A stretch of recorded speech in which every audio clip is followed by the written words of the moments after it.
Bonjour chers internautes, c'est Il Pastore pour une vidéo sur l'aspect un peu plus concret d'un accord œcuménique. Parmi mes listes de lecture, vous trouverez une liste de lecture importante qui s'intitule Dialogue, accord, événements œcuméniques. C'est chronologique et ainsi vous pouvez, pas dans les détails totalement, mais pour les grandes lignes, trouver un grand nombre de textes résumés, parfois un peu expliqués, de dialogues écuméniques, bilatéraux ou trilatéraux au niveau mondial ou continental entre de multiples églises.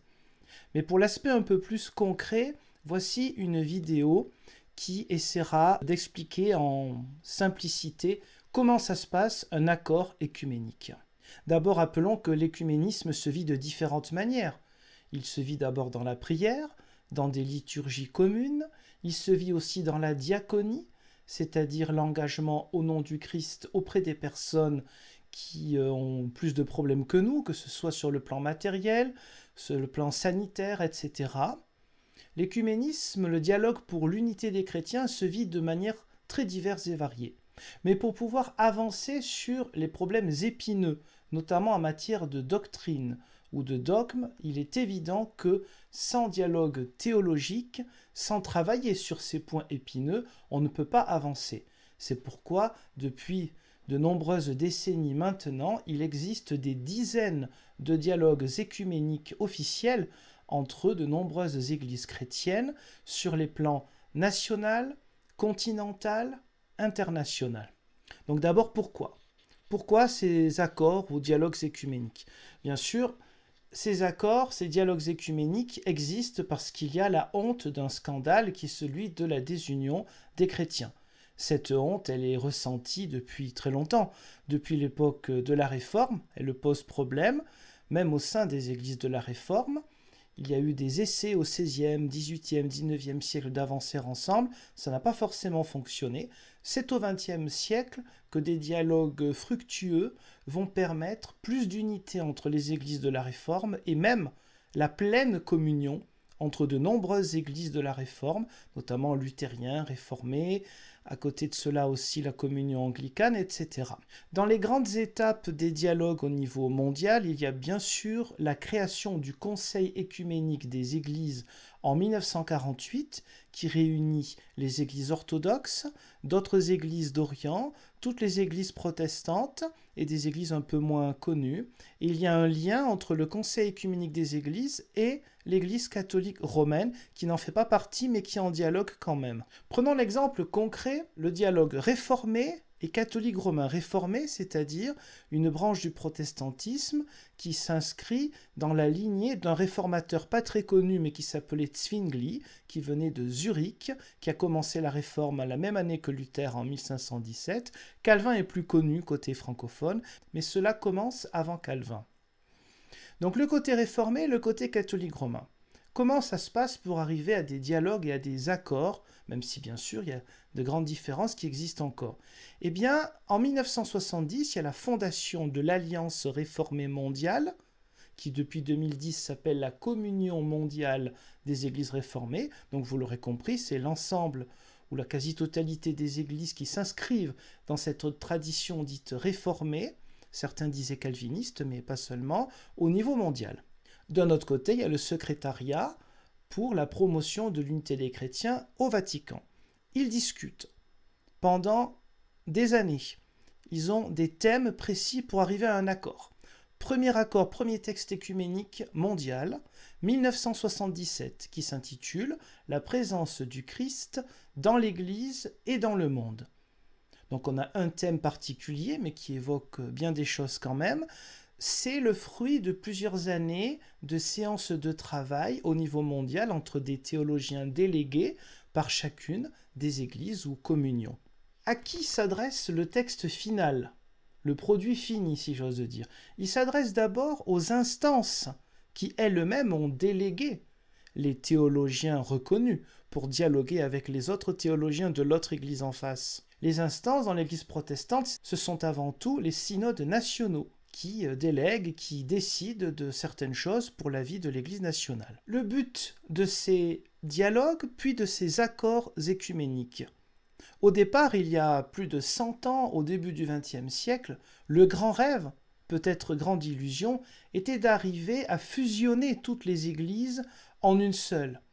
On a vite compris que ce n'était pas possible et que peut-être on faisait fausse route. Cela n'empêche pas de travailler à plus d'unité, comme je vous l'ai rappelé tout à l'heure, déjà, certaines églises, tout en gardant leur nom d'origine, sont en pleine communion. Par exemple, en Europe, les églises luthériennes et réformées, et d'autres églises comme les Vaudois en Italie sont en pleine communion. Cela signifie qu'elles gardent leur nom, leur liturgie, c'est-à-dire leur manière de célébrer le culte dominical, leur manière de célébrer la Sainte Seine ou l'Eucharistie, mais elles se reconnaissent réciproquement, totalement, comme l'Église de Jésus-Christ. Être en pleine communion signifie que je reconnais dans l'autre Église, qui n'est pas la mienne, l'Église de Jésus-Christ, dans laquelle sont administrés purement les sacrements et prêchée correctement la parole de Dieu, pour reprendre la confession d'Augsbourg, article 7, qui est la confession de foi luthérienne fondamentale. C'est ainsi que, malgré les apparences et la diversité des noms d'église, de plus en plus d'unité et de communion existent au sein du protestantisme. Il y a aussi, heureusement, des dialogues entre des églises protestantes, l'église catholique romaine, les églises orthodoxes, etc. Et cela n'amène pas encore à la pleine communion, car bien sûr les différences sont plus importantes qu'au sein du protestantisme. Donc le but d'un dialogue et d'un accord est de distinguer les différences qui sont séparatrices. La différence la plus séparatrice, c'est comment nous comprenons l'Église, ce qu'on appelle l'ecclésiologie, entre une théologie protestante, qu'elle soit luthérienne, réformée, unie, méthodiste, pentecôtiste, baptiste, et la théologie catholique romaine ou orthodoxe. La définition de l'Église que nous avons est très différente. C'est encore une différence qui nous sépare. Par contre, il existe d'autres différences ou des nuances dans la manière de comprendre qui ne sont pas du tout séparatrices. Le fondement même, comment parlons-nous de Dieu, le Dieu trinitaire, Père, Fils et Saint-Esprit, n'est pas une différence théologique entre les églises chrétiennes. De même que le sacrement de baptême, même s'il y a des petites différences au niveau du rituel, de ce que cela peut signifier, est reconnu par les églises protestantes, catholiques romaines et orthodoxes. On ne se fait pas rebaptiser si l'on change d'église. Dans cet accord, vous trouvez plusieurs paragraphes de ce qui est dit ensemble, c'est-à-dire l'Église catholique romaine et l'Église réformée peut dire ensemble beaucoup de choses. Un exemple sur sujet épineux, l'Eucharistie. Le terme Eucharistie est repris aussi par des théologiens réformés, c'est rendre grâce, la bonne grâce, la grâce positive. On peut aussi parler d'Eucharistie dans les églises protestantes pour évoquer la Sainte Seine. Numéro 83 extrait. Il, Jésus-Christ, vient à nous revêtu de son évangile et de sa passion salvifique, qui nous apporte le salut, si bien que notre participation à lui est communion à son corps et à son sang. Référence à Jean 6, 47 à 56, 1 Corinthiens 10, 17. Cette présence est sacramentelle en ce sens que dans la communion eucharistique, à son corps et à son sang, le mystère du Christ prend une forme concrète. C'est aussi une présence personnelle parce que Jésus-Christ en personne est directement présent, se communiquant à nous en sa double réalité de vrai Dieu et de vrai homme. Dans l'Eucharistie, il se communique à nous dans la pleine réalité de sa divinité et de son humanité, son corps, son esprit et sa volonté, tout en demeurant le Fils qui est dans le Père, comme le Père est en lui. Fin de citation. Donc vous voyez que là on est dans un langage trinitaire. Ce que je viens de citer, ce n'est qu'une partie d'un des nombreux paragraphes, où même sur la question de l'Eucharistie Sainte Seine, on peut dire des choses ensemble. Et pas n'importe quoi, vous l'avez entendu. Donc des choses puissantes, théologiques, qui reprennent des fondamentaux sur qui est Jésus-Christ, ce qu'on appelle la Christologie, comment il se donne à nous. Petite parenthèse, dans toutes les confessions de foi protestantes, qu'elles soient luthériennes, réformées, d'une manière ou d'une autre, il y a cette idée du don. Pas étonnant pour une église qui parle de la grâce plus que d'autres. Donc dans la notion de don, Le comment, ça c'était une affaire de vocabulaire très compliquée au XVIe siècle. Mais on est tous dans l'idée du don, donc bien sûr qu'on peut tous parler de présence réelle, dans le sens moderne du terme, du Christ en nous, parmi nous, au moment de la communion, pour la bonne et simple raison qu'il se donne à nous. Alors un peu plus loin maintenant, écoutons un extrait du numéro 91, toujours de ce texte écuménique mondial, entre l'Alliance réformée mondiale et l'Église catholique romaine, pour vous montrer un petit peu le style, et à travers le style, aussi le concret de ce qui se vit dans ce travail entre théologiens, leur élan, leur but. Numéro 91. Tout en étant conscient du sérieux écart entre notre affirmation de posséder une conception théologique commune et nos comportements de fait, nous constatons avec reconnaissance que le cheminement de nos recherches et de nos discussions nous a conduit à une meilleure appréciation de la richesse de nos doctrines et de nos pratiques respectives. Petite parenthèse. Il est question d'une différence entre nos affirmations communes et nos comportements de fait. Je pourrais imaginer qu'il s'agit du fait qu'à partir du XIXe siècle, les églises protestantes ont parfois exagéré leur propre identité. À mesure que le catholicisme exagéré dans un autre sens, notamment la mariologie, mais pas seulement, eh bien, sans doute, le protestantisme, notamment réformé, s'est reconstruit, on reconstruit toujours son identité, elle n'est jamais fichée, s'est reconstruit une identité différente, ou une manière de comprendre le XVIe siècle, de manière plus identitaire encore que ce que cela était au XVIe siècle, notamment sur la question de l'Eucharistie. Je reprends. Nous croyons être parvenus à une conception commune de la signification, la finalité et la doctrine fondamentale de l'Eucharistie, conception qui est conforme à la parole de Dieu et à la tradition universelle de l'Église. Nous croyons aussi que la voie est maintenant clairement ouverte devant nous, où pourront être dissipés les malentendus et surmonter les divergences qui demeurent.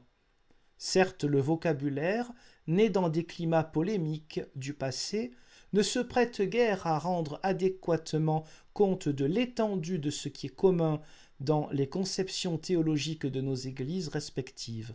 Aussi, est-ce avec gratitude que nous reconnaissons que nos deux traditions, réformée et catholique romaine, sont l'une et l'autre attachées à la foi en la présence réelle du Christ dans l'Eucharistie, et que toutes deux tiennent au moins que l'Eucharistie est, entre autres, 3 points, un mémorial de la mort et de la résurrection du Seigneur, 2, une source de communion aimante avec lui dans la puissance de l'Esprit, d'où l'épiclèse, l'invocation à l'Esprit dans la liturgie, et 3, une source de l'espérance eschatologique en son retour, c'est-à-dire en lien avec les finalités dernières. Donc lorsque l'on écoute ou lorsqu'on lit ce genre de texte, ce n'est plus très simple. Pourquoi ?